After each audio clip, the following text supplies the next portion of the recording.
স্থানটি রাজবাড়ী জেলা পাংশা থানার হাবাসপুর গ্রামে। কথা না বাড়িয়ে সরাসরি আমি ঘটনায় চলে যাচ্ছি।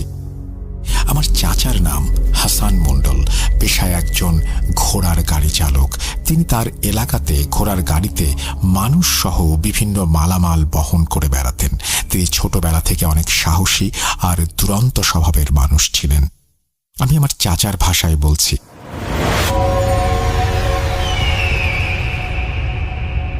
আমি রাতে খাবার শেষ করে ঘুমোতে যাব এমন সময় এক লোক এসে আমার নাম ধরে ডাকলো।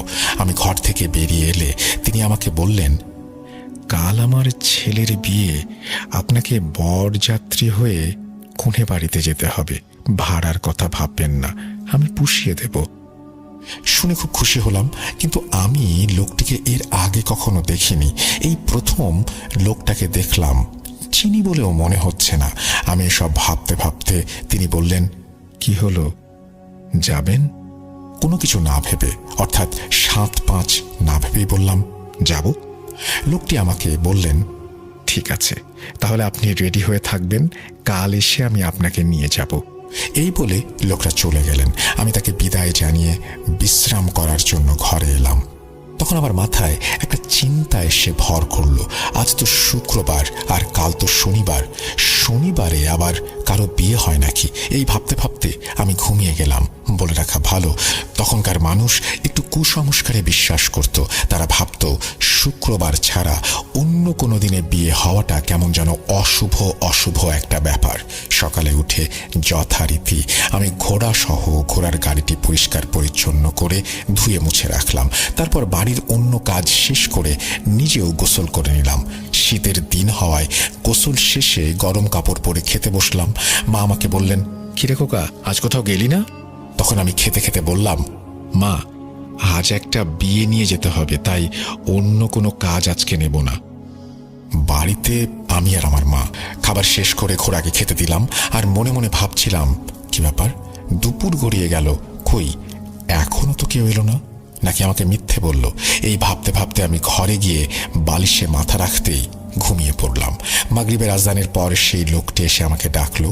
আমি ঘুমাচ্ছি, তাই মা আমাকে ডেকে তুলে দিলেন। আমি ঘর থেকে বের হতেই লোকটি আমাকে বললেন, কই চলুন, অনেক দূর যেতে হবে, অনেক দেরি হয়ে গেছে আমাদের। আমি চোখ মুখ ধুয়ে গাড়িটার সঙ্গে ঘোড়াটাকে জুড়ে ওনার সাথে যাত্রা শুরু করলাম।